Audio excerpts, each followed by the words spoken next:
Today more than ever I'm going to adjust to speech, because I feel so at home that.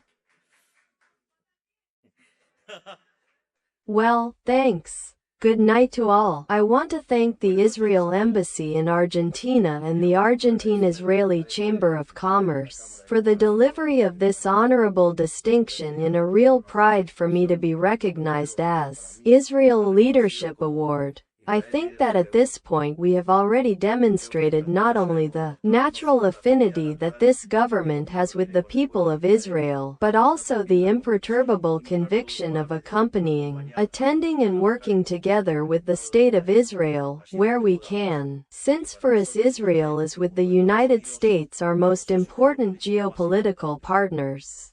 And I think I have given a sample in the same line. I assure you that this administration will continue to work tirelessly to strengthen bilateral relations between our nations. I also want to thank you for inviting me to this event that unites the most important entrepreneurs of both countries to recognize them, promote the progress of their projects, and contribute to our commercial relations deepen. In this sense, I want to highlight Wyagro, winning Company of Israel Innovation Award, an award more than deserved for its advances in the development of technology that helps reduce food waste globally. There is no system that further promotes complex goods and services such as free business capitalism, because through the free price system, align financing with producers, with buyers, so that through voluntary exchange everyone wins. Or because they produce, because they buy a product that need a good price, or because they produce and sell a product needed by another for one gain. As I said a few days ago in the G20, the free market has already taken from extreme poverty to 90% of the global population and doubled the life expectancy in human beings. This was thanks to the fact that free exchange promotes inventiveness, which is at the base of technological progress. Because, as the colossus Federico Sturzenegger says, in the face of each new need or new problem, appears a market. When reality is in a constant process of change, innovation not only ceases to be desirable, but becomes an obligation, because not being able to adapt to a reality in motion and cling to dogmas that do not condition themselves with that reality is unfailingly the path of misery.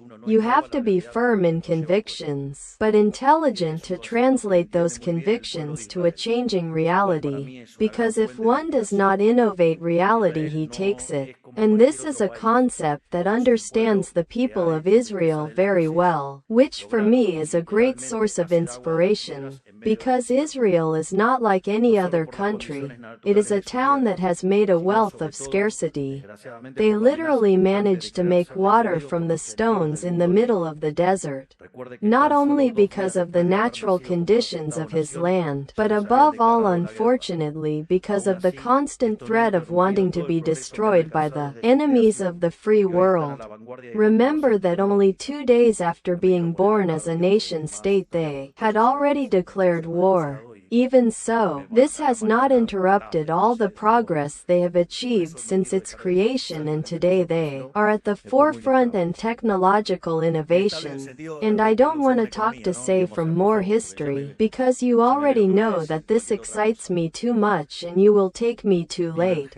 So, I say that's why I don't want to stop out of the speech, because if I don't get unstable in the sense that we use it in economics, let's say that is, because I see that they will say anything else.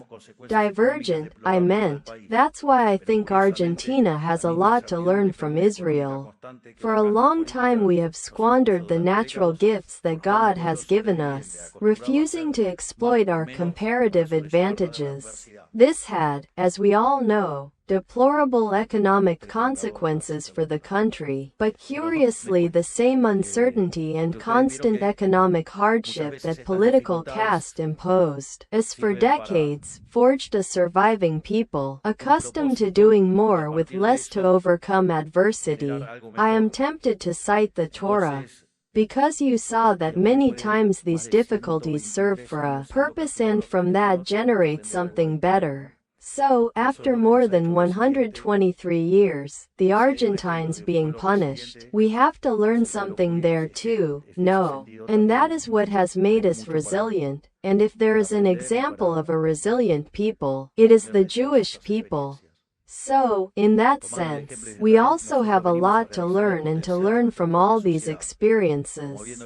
Taking the example of Israel, we come to carry out the potential of our own society, promoting private activity, creativity and invention. This administration will not allow another litter of Argentine talent to pass without taking advantage. Finally, we have the vocation of strengthening the friendship that has historically been between Israel and Argentina, and that is why we are taking bilateral relations between our nations to a level that had never been achieved before. Because this union arises from the deepest that two nations can share, on the one hand, the values of freedom and democracy, on the other the fight against terrorism and dictatorship. That is why I want to share a scoop today. We are advancing in a memorandum, a historic with the Israeli government, a bilateral alliance between two sister nations, a memorandum in defense of freedom and democracy, in combat of terrorism and dictatorship. While the Kirchnerists made a memorandum with Iran, we do one with Israel. They signed spurious pacts of silence and complicity in crime. We sanction alliances with our fellow men in defense of justice and freedom.